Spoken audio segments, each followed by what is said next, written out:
I have 6 accounts with a certain bank, a regional bank in Ohio. I'm not going to name the bank right now, but they decided they don't want to do business with me anymore.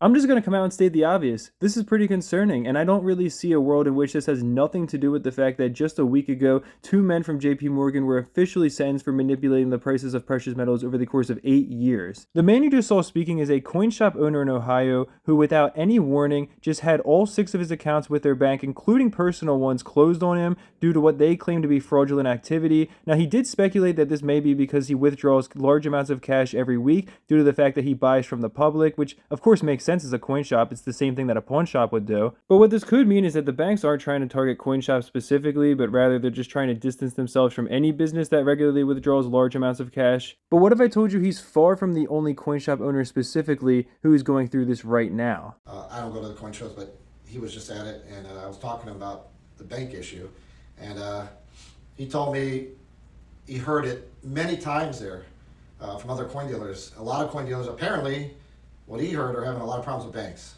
So I think something's going on with the banks. I think something's going on as well, man. That just seems really convenient that all these coin shops are all of a sudden having large issues with their bank. And the scary thing is that your bank does reserve the right to close your account at any time without warning for any reason, so just keep that in mind whenever you're opening up a new account. But let's just say for a second that the bank isn't trying to target coin shops at all and that they really are just going after businesses withdrawing large amounts of cash. There has to be a reason why the banks would want to distance themselves from this. I couldn't find anything about a new law coming up. All I know is that, of course, whenever you withdraw $10,000 or more, they have to report that. But I don't really see anything as far as new laws making it more strict or making there any more scrutiny on banks directly whenever their customers do withdraw large amounts of cash regularly. Because that was my first thought when I heard about this situation, is what is the bank trying to get ahead of? But I just couldn't really find anything in particular. Now that doesn't mean it's not there. I am not certainly a lawyer or even anybody who is an expert on law in general. All I really know is what I can find through Google, which is very, very rudimentary to say the least. So if I'm uninformed, please do let me know in the comments. I would love to hear your take, but I have not heard anybody else talking about anything either,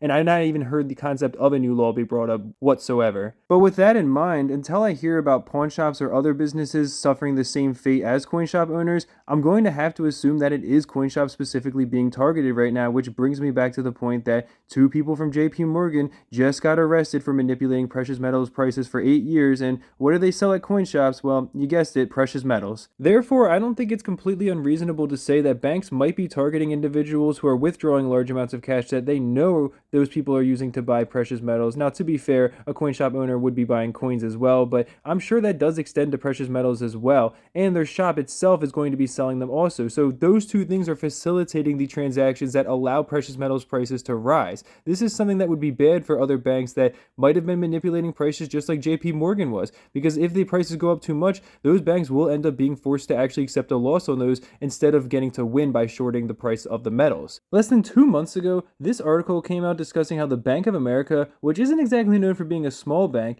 actually lowered their prediction for gold prices by 4%, bringing it down to the low $1,900 range. So I can imagine that some other banks are betting on this as well, but of course the prices of precious metals are steadily increasing over the last few days ever since this case has been resolved, and with pretty much the biggest manipulator, at least what I would imagine is the biggest manipulator, that being JP Morgan, officially out of the game for right now, that kind of leaves precious metal prices open to really go out of control for other people who have been shorting the stock. People who don't have as much influence to begin with might be starting to suffer, and I can just imagine that this might be a means to quell a little bit of the damage and keep prices under wraps. Not to mention the fact that banks would more than be willing to protect anybody involved in actually shorting the prices of precious metals, because they're going to be the ones paying for it a lot more than the individuals. Greg Smith and Michael Nowak, the 2 men from JP Morgan responsible for this whole thing, had to pay a fine of $50,000 and $35,000 respectively. Do you want to guess how much JP Morgan paid? Around $920 million. And I know for JP Morgan as a whole, that's basically nothing, but the point is that somebody might be interested in trying to protect somebody from their bank if they were responsible for doing something similar, and not wanting it to get out there now that other banks might be under new scrutiny, and now that of course people are more aware than ever that there was real manipulation to begin with.